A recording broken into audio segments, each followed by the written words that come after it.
Hello' everyone, আজি গম পাওঁ আহক এটা বেষ্ট ডিটক্স ৰেচিপি যিয়ে আপোনাৰ স্বাস্থ্যত বিভিন্ন ধৰণে সহায় কৰিব। ইয়াৰ ইমিউনিটি বুষ্ট আপ কৰাটো সহায় কৰিব। মই আগলৈ জনাম আপোনাক। প্ৰথমতে 1.5 কাপ পানী লৈ ল'ব। তাৰ পাছত 2 চামুচ খুন্দি পেলাই আদা ল'ব।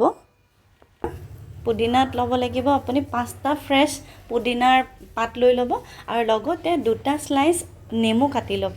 আৰু সেইখিনি লোৱাৰ পিছত একেবাৰে লাষ্টত অলপমান হিমালয়ান সল্ট থাকে যে ৰঙা নিমখটো, আৰু এই গোটেইখিনি মিশ্ৰণ যে আপুনি কাপত মিহলাই ল'লে সেইখিনি আপুনি খাই দিব পাৰিব।